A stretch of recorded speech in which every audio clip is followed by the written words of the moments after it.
Vocês sobre um assunto bastante interessante, novo, uma tendência. Tendência não, já é uma realidade.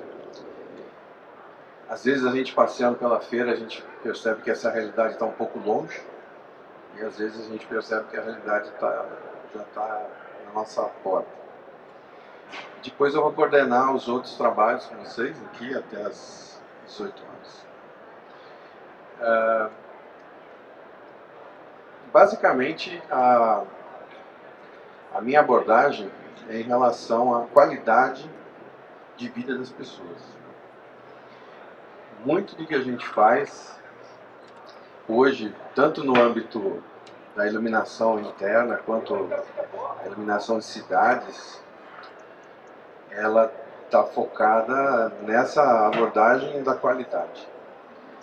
Existe uma vontade muito grande do mercado de economizar energia. O LED, economia de energia. Porém, o que a gente tem mais que levar em consideração são as pessoas que utilizam os espaços, tanto os espaços internos quanto os espaços externos. E nisso, como toda tecnologia, o LED começou há algum tempo atrás, muito focado na eficácia, na eficiência, e a gente via instalações com qualidade de luz muito ruim.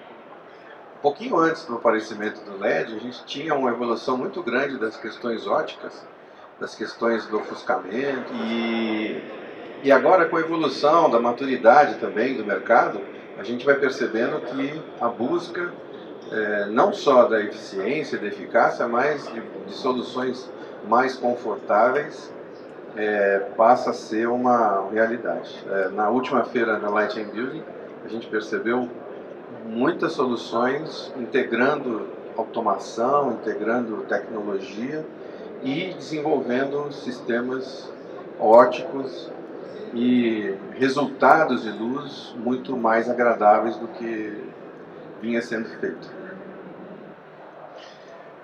E aí a gente tem a questão da iluminação e os especialistas que trabalham a iluminação. Aí eu pergunto para vocês, né, quem são os especialistas? Né? Os especialistas são os engenheiros eletrônicos, são os engenheiros digitais, são os arquitetos, são os lighting designers. Quem são os especialistas que estão envolvidos com a questão da iluminação? A minha resposta para isso é que os especialistas são as pessoas. Os especialistas são aquelas pessoas que usam os espaços. Muitas vezes as pessoas têm as suas preferências, que são diferentes uma das outras, têm as suas expectativas dos ambientes que eles frequentam, tanto internos quanto externos. E é por isso que a gente cada vez mais busca desenvolver soluções para as pessoas. Não para os luxímetros, nem para as fotografias, mas para as pessoas que usam os espaços. O Human-Centric Lighting é um conceito que busca justamente considerar parâmetros não só quantitativos, mas qualitativos dos projetos da iluminação. Cada vez mais os estudos mostram que nós somos muito dependentes da luz. Nós somos bichos, como todo bicho, somos regidos pela luz. Luz natural, ela desenvolve em nós os nossos ciclos, os nossos humores, os nossos humor, na verdade, são os nossos os hormônios que a gente tem, eles mudam conforme a hora do dia. Humor é uma palavra que significa hormônio. E disso, o Human Centric Lighting, ele é uma abordagem que considera muitas questões, como a acuidade visual, performance, sustentabilidade, a ambiência, o espírito do lugar, a percepção, muito baseado no que a gente chama do ciclo circadiano. O ciclo circadiano é o ciclo que movimenta todo nosso organismo, adequando o nosso organismo para o momento do dia. E disso é explicado, por exemplo, em países nórdicos que não têm muita presença de luz natural. O ciclo circadiano dessas pessoas é distinto do nosso ciclo, que estamos num país de muito sol. Eu conheci numa viagem a chefe de iluminação pública da Finlândia. Lá o país é tão grande que tem uma chefe de iluminação pública para o país inteiro. E aí eu perguntei como que é ser finlandês. Quem assiste Fórmula 1 sabe mais ou menos o que é ser finlandês. Ela falou, deprimidos. Como que é ser um finlandês? Ser finlandês é ser deprimido. Porque eles não têm luz natural e eles são pessoas tristes, são pessoas quietas, são pessoas reservadas em função também dessa qualidade de luz que eles têm. Tanto que o projeto que ela está fazendo para a Finlândia utiliza cores, utiliza projeções para dinamizar, para as pessoas ficarem mais felizes. A gente pode trabalhar dois aspectos das nossas soluções em relação às pessoas: os ambientes internos e os ambientes externos. O que acontece com os ambientes internos? Pela característica da nossa sociedade, a gente passa muito tempo do nosso dia em ambiente interno, o que na natureza seria algo errado, porque nós somos bichos e temos que estar no dia e na noite, mas a gente atrapalha esse processo ficando interno muito tempo e isso atrapalha o nosso ciclo. Quer dizer, a gente passa muito tempo dentro dos locais. E se você tem um dia como hoje 100 mil lux fora, você tem um escritório 500 lux. É muito pouquinho. O nosso corpo está esperando 100 mil lux, ele está esperando que a gente fique lá fora. E a gente fica dentro dos espaços de trabalho. Isso faz com que o nosso corpo reclame. Ele reclama, e como que ele reclama? A gente vai mudando nossa biologia para se adaptar à condição que a gente acaba impondo. No trabalho, a gente fica, durante uma boa parte do dia, a gente trabalha, a gente está no ambiente interno, a gente está desenvolvendo alguma atividade, tem lá dormir. Eu vou tentar mudar um pouco disso da minha vida, trabalhar menos.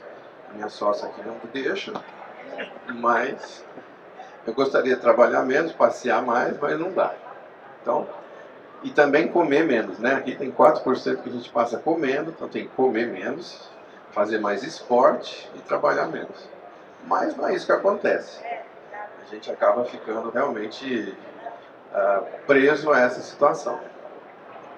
E durante a noite, se durante o dia, onde a gente tinha muita luz natural e a gente fica dentro dos escritórios com pouca, à noite é o contrário. A gente deveria viver no escuro e a gente passa a viver cada vez mais em cidades cada vez mais iluminadas. A gente tem um carinha lá dentro que fica maluco. Quer dizer, quando ele está esperando luz, a gente dá escuridão, e quando ele está esperando escuridão, ele dá luz. E isso faz muito problema nas pessoas. Muitos desses problemas estão hoje começando a entender o porquê. Que a gente tem dentro da cabeça da gente sensores que entendem a luminosidade independente dos nossos olhos. E isso é que faz com que a gente consiga essa adaptação. A gente percebeu o dia, ele tem muitas cores, ele tem muitas intensidades diferentes. Durante a noite, quando o dia nasce e quando o dia morre, nós temos cores amareladas, quentes. Durante o dia, ao meio-dia, nós temos uma luz azulada de mais de 9.000 kelvins. É muito azulada. A gente acha que a luz do sol é amarelada, não é. Ela é branco, muito frio. E no final da tarde, no começo da manhã, a gente tem uma luz mais amarelada e mais branda, mais suave. Isso é o ciclo que o nosso corpo já tem programado nas células que a gente tem. E a gente faz o contrário. A gente passa a noite com escritórios com 4.000 Kelvin. E por quê? Porque a produtividade tem que ser maior. Então você força o seu corpo a ficar no estado de alerta que ele não deveria ter. E durante esse período noturno, isso gera problemas de estresse, gera problemas dos nossos hormônios, sono, problemas de disrupção, enfim, acontecem muitas questões. Isso, hoje em dia, na cidade, está sendo muito problema, porque as luminárias públicas, as mais eficientes, apresentam uma aparência de cor muito alta, de 5.000 Kelvin, 6.500 Kelvin. E existem estudos que mostram que cada vez mais a gente tem que baixar essa temperatura de cor, trabalhar entre 3.000 Kelvin e 2.700 Kelvin, que isso minimiza esse problema. A luz natural é o que regula a gente. E qual que seria a melhor situação de uma iluminação que a gente vai desenvolver o projeto? É regular essa iluminação também, atendendo às nossas necessidades, que muitas vezes a gente nem sabe que tem. O resultado disso, dessa disrupção entre o que a gente espera do nosso sistema e o que nosso sistema acaba nos dando, são problemas como depressão, como tristeza, como as pessoas comem mais, elas ficam mais se sentindo menos confortável e a comida passa a ser uma fuga, porque a comida gera bem-estar. As pessoas comem muito porque elas começam a se sentir deprimidas.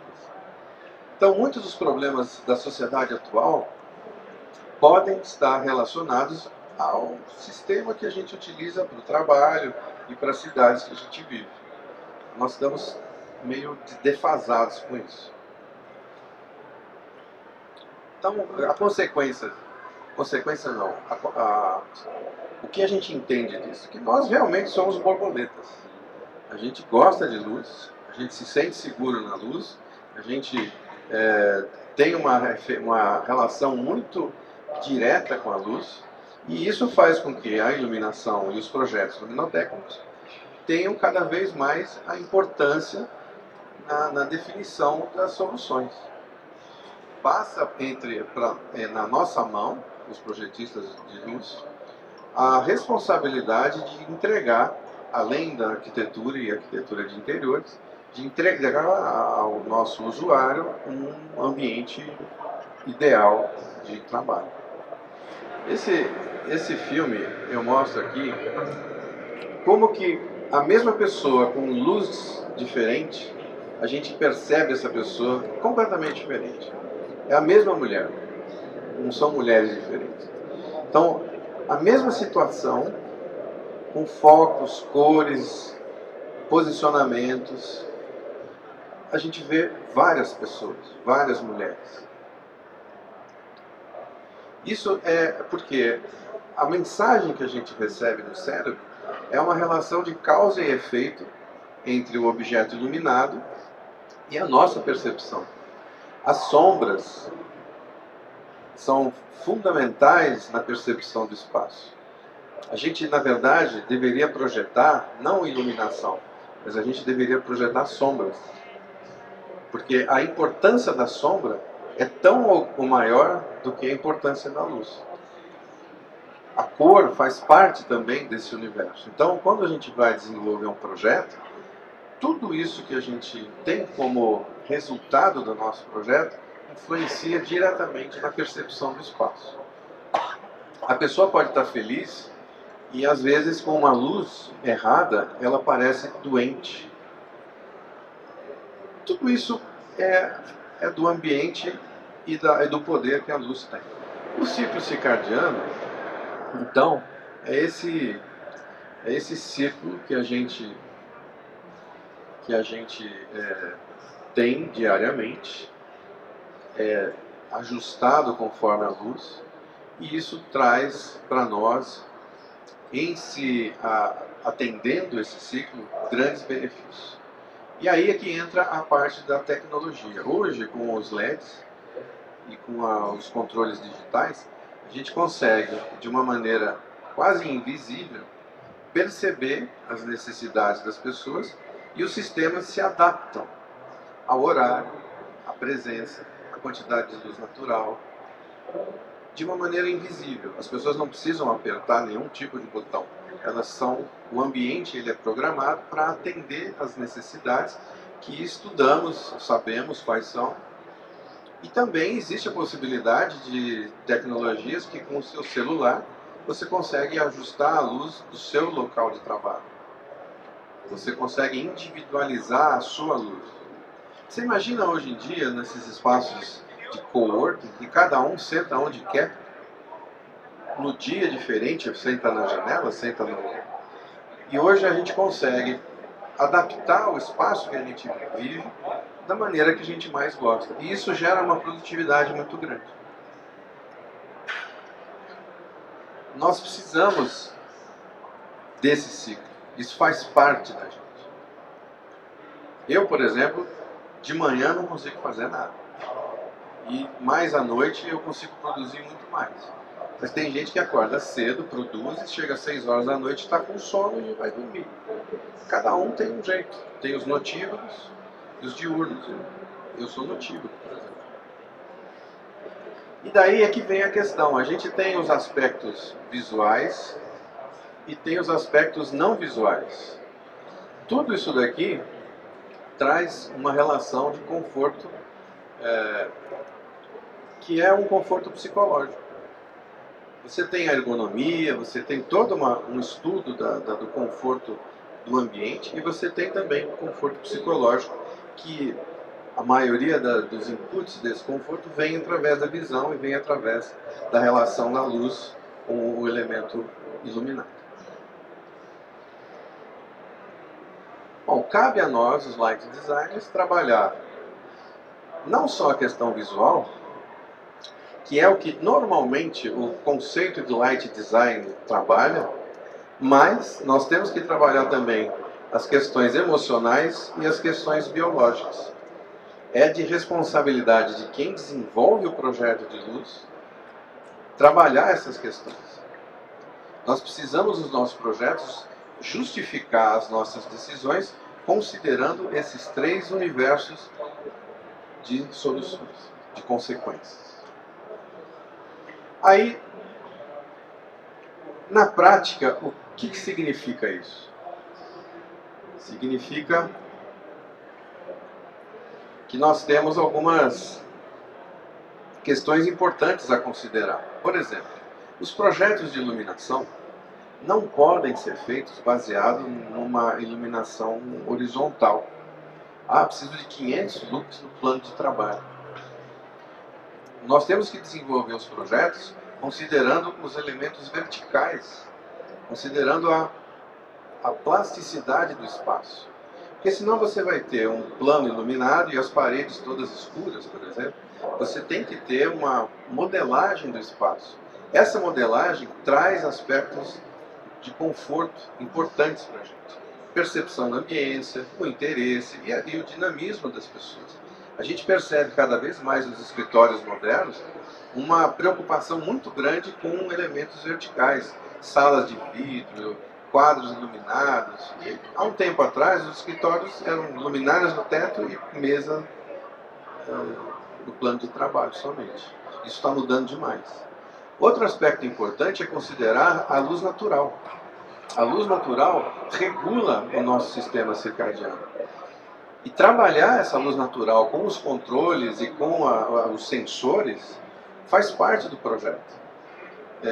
Isso traz qualidade de vida e uma economia de energia significativa, tão grande que justifica o investimento. A gente está fazendo estudos, por exemplo, de um aeroporto, chegamos ao resultado de 3, 4 anos de retorno de investimento, de um investimento que o aeroporto vai fazer para utilizar a luz natural e diminuir o consumo energético, sensores de presença, sensores de movimento, enfim. Outra questão importante também é o que a gente chama de iluminação dinâmica. A iluminação, cada vez mais, tem que acompanhar não só o dia, mas a vontade das pessoas. Existe uma tecnologia hoje que você transforma o seu espaço dependendo do seu humor. Se você está bem humorado, você aperta uma tecla que eu estou bem humorado, seu apartamento, sua casa, acompanha o seu bom humor. Ou se você está mal-humorado, ele faz com que você fique mais relaxado, menos tenso. A gente consegue mexer no tom do branco, a gente consegue mexer nas cores. E essa tecnologia que foi desenvolvida, junto com o pessoal da Apple, você consegue todo tipo de luminárias, de efeitos na sua casa, você consegue controlar com o celular.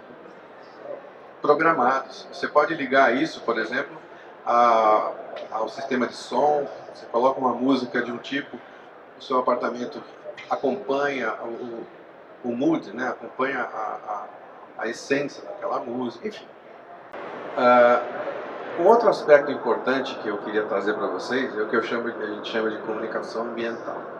A comunicação ambiental está no fato das pessoas perceberem o espaço independente dos seus sensos comuns. Nós processamos informações que a gente nem imagina. Nós temos a capacidade de interagir todos os nossos 5 sentidos de maneira cruzada, e isso nos traz respostas importantíssimas de bem-estar ou de mal-estar. Muitas vezes a gente se sente mal no ambiente e não entende por quê. E isso é porque o ambiente se comunica com a gente de um nível muito superior ao nível do entendimento intelectual. Ele trabalha no ambiente do subconsciente. E essa comunicação ambiental é a base de todo um desenvolvimento tecnológico que os sistemas de iluminação hoje dispõem para que nós tenhamos um melhor resultado de causa e efeito. A comunicação ambiental, ela se dá hoje muito no nível subliminar, e as nossas tecnologias estão acompanhando esses processos. Nós temos a percepção social, temos os dados online, temos a análise desses dados e o feedback, e temos os sensores de dados e a coleta desses dados. A iluminação hoje em dia, ela já está disponível que todos os sistemas internos e externos possam captar dados e transformar esses dados, através de algoritmos, em soluções novas. Essa foi a maior novidade da feira da Light Building desse ano. É a integração da luz com os dados. E isso faz com que novas aplicações vão surgir de maneira exponencial nos próximos anos. Hoje, um telefone, ele faz muita coisa menos falar. A gente quase nem utiliza o telefone mais para falar. E essa interatividade vai se dar num nível muito maior. Por exemplo, se você estiver andando na cidade, alguém vai poder saber aonde que você está. Se você estiver num escritório de muitos andares, pela sua presença, as pessoas vão poder saber que fulano de tal está na sala de reunião, no andar tal. E na logística, na indústria, um monte de aplicação, isso está acontecendo. Os sistemas de coleta de dados, eles vão ser tão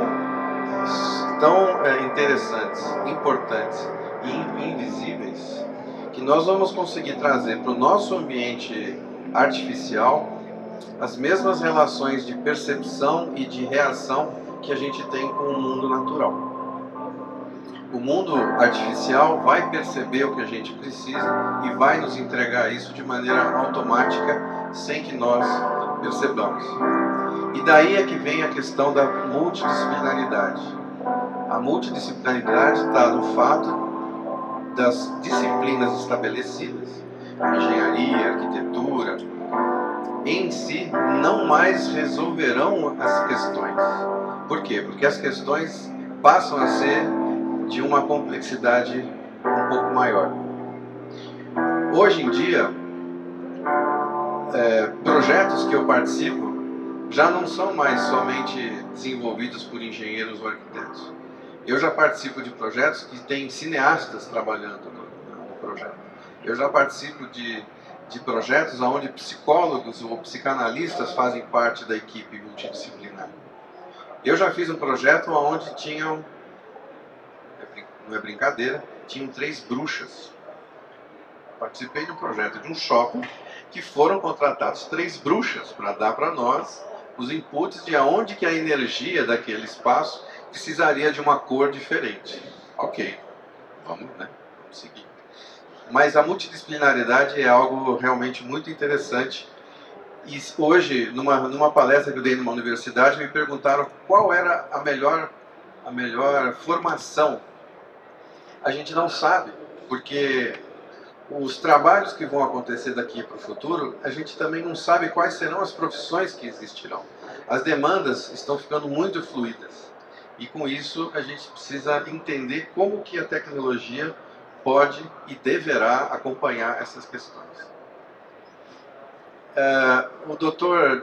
Joe Ito, ele é diretor do MIT, ele desenvolveu uma teoria da antidisciplinaridade e isso está revolucionando as escolas, está revolucionando o método de ensino nas escolas. Por quê? Porque você pode estudar uma carreira de engenharia e estudar uma matéria de psicologia, estudar uma matéria de história ou de antropologia, porque isso tudo começa a se integrar. Então aí nós temos tecnologia, depois entra a teoria, aí entra a criatividade, aí entra a questão digital, marketing, e assim por diante. O espaço, a criatividade. Você começa a ter uma multidisciplinaridade incrível. E para projetos diferentes, componentes multidisciplinares diferentes. Quando você vai trabalhar, por exemplo, uma cidade, provavelmente você vai ter que ter um historiador trabalhando naquela cidade. Ou um antropólogo ou um arqueólogo que você vai interagir para aquilo. Aqui, por exemplo, é um projeto que a gente está desenvolvendo para Brasília, onde a gente está criando espaços em Brasília que hoje são absolutamente chatos e entediantes. Aqui são os centros culturais. Nós estamos propondo a projeção de imagens interativas, imagens que a população pode, dependendo da quantidade de pessoas, do dia, se é uma festa, a iluminação ela vai mudar em Brasília. Não sei se vocês conhecem Brasília, é uma cidade muito chata, porque aquilo parece que você está numa universidade. Então a gente está criando espaços diferentes para as pessoas conviverem. E aí existe esse conceito da antidisciplina e que eu também chamo de interdisciplina. Por quê? Tem um ditado que diz que Deus está nas entrelinhas, né? E eu digo que a realidade está nas interdisciplinas. Por quê? Eu me pego engenheiro, muitas pessoas acham que eu sou arquiteto, alguns acham que eu sou artista, outros acham que eu sou publicitário. E você acaba entendendo que você é um pouco de tudo e, na verdade, acaba não sendo nada. Nós fazemos parte de um coletivo que é... O que é um coletivo? Um coletivo não é uma empresa, é um grupo de pessoas com diferentes formações que desenvolvem trabalhos de uma maneira multidisciplinar. Para você ter uma ideia, que nós temos um engenheiro eletrônico, que é o Hugo, nós temos o Roger, que é um cineasta, e a Lienco participa como um light designer, como a luz. Nós estamos fazendo propostas para empresas no sentido de desenvolver o que a gente chama de Branding Experience, onde o escritório da pessoa, da empresa, vai ser uma experiência de marca, não só para os ocupantes do espaço, mas para os visitantes também do espaço. Nós estamos aplicando essa linha de trabalho para, por exemplo, uma rede de supermercados, onde eles querem desenvolver um branding experience do ambiente. Já existe brand experience de cheiro, não sei se vocês já foram em algumas lojas que eles têm um cheiro característico dessas lojas. Nós estamos criando brand experience do ambiente com esse coletivo chamado The Big Picture. E recentemente nós entramos num outro coletivo que chama Jazz. O Jazz é um coletivo que transforma as empresas. A gente desenvolve um trabalho de transformação. Todo mundo conhece o case da Kodak. A Kodak era uma empresa enorme que vendia câmeras e papel fotográfico. De repente, um maluco desenvolve um telefoninho que tira a foto, a Kodak acaba. E as empresas hoje têm muito medo disso, têm muito medo de ficarem para trás nos desenvolvimentos tecnológicos. E a Jazz é um grupo, é um outro coletivo que, junto com o The Big Picture, trabalha o avanço dessas empresas num mundo tecnológico novo, prevendo o que vai acontecer e mudando pequenos rumos das empresas para que elas se adaptem a esse novo mundo. E o jazz, o nome jazz vem do improviso, quer dizer, a gente não tem uma receita de como resolver os problemas. O jazz, o bom do jazz é que você tem um monte de músicos muito competentes e eles começam a tocar e fazer uma jam session sem uma partitura ou sem uma linha definida. Então a jazz nasce desse improviso, de entender os processos, entender todas as questões psicológicas e psicossomáticas e desenvolvendo então soluções junto com The Big Picture para o mundo corporativo.